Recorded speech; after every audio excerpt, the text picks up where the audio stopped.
What's up, guys? So today we're going to tell a story. Some of you may know that in my mid-20s I worked with children for several years. I've worked at a few different places, a residential treatment center, a group home, environmental studies camp. So I've worked with all types of children, varying ages. This is going to be one story about a particular kid that I worked with when I worked at the residential treatment center. But be forewarned, this is pretty nasty.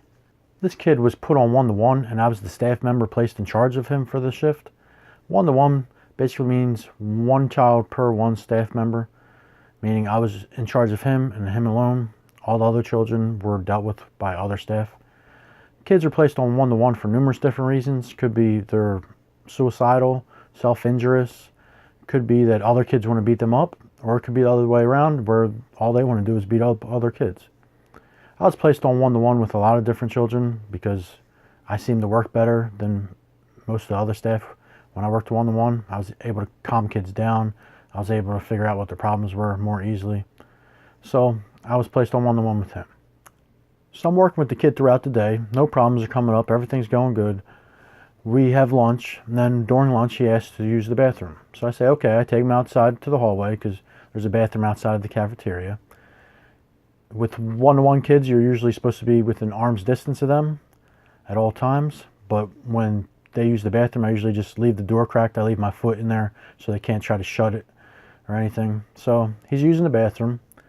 And then lunch is pretty much over, so the other kids start coming out of the cafeteria. They start lining up right outside that bathroom kind of, because there's a stairwell by there. They're all about to go outside to the courtyard.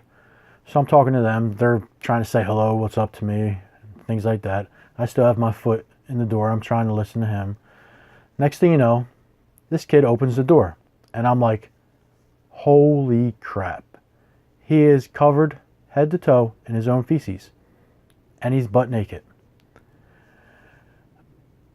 Meanwhile, these kids are still basically right next to me, the other kids, trying to say, what's up? Hey, how you doing? My first instinct, I just grab the door, I slam it shut. I'm holding the doorknob. All these kids are still trying to talk to me. I'm like, just go away. Go outside.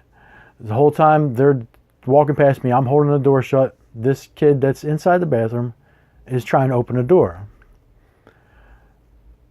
I'm not opening it. Okay. The hallway's clear. The kids are downstairs. The shift supervisor's office is right out there too. So as soon as that's done, as soon as the kids are downstairs, I tell her what's up. She doesn't believe me. She tells me to open the door. I open the door, and he jumps out, still butt naked. The supervisor screams, and he runs back in the bathroom. Apparently he throws his underwear on, at least, and then he comes back out. And then he runs towards her. She starts screaming. He runs towards her with his hands out, covered in poop, mind you. She starts screaming, running around the hallway. He starts to come near me. Now, at this point, I'm fully prepared to lose my job for hitting a kid if he touches me with his poop-filled hands. Thankfully, he didn't come near me. He just started chasing her because I guess she was screaming and he enjoyed that.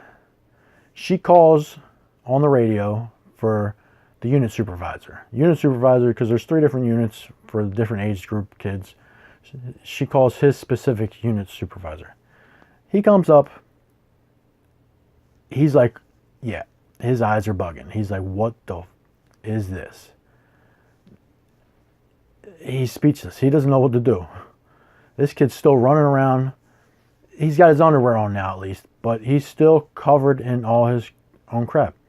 It was on his legs, his arms. It was on his face. The unit supervisor steps out of the area for a second. I don't know where he went. I don't know what he was doing. I was like, what the hell is going on? He comes back a minute later, and he has a towel, at least. So he tries to get the kid to put the towel on to cover his body up, at least. He gives the kid the towel, throws it over his shoulders, and the kid grabs it and runs around like it's a cape. So this kid is basically naked, covered in his own feces, and he's running around like he's a superhero. At this point, I'm cracking up to myself. I'm staying far enough back away from him that I won't get touched, but I'm cracking up inside. The supervisor lets him onto the one unit because the other group of kids are starting to come from another unit because it's their lunchtime now. So he takes the kid, well, he opens the door at least and asks the kid to go through because he doesn't want to touch him either. The kid runs onto the unit and he's running up and down the hallways saying he's a superhero. And I'm like, this kid's a pooper hero. He's not a superhero.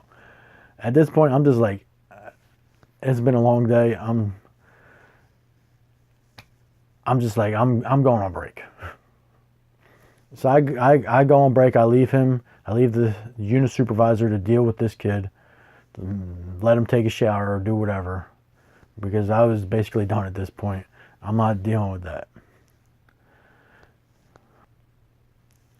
So I come back upstairs from break. I was dreading it because I didn't know what I was gonna come into.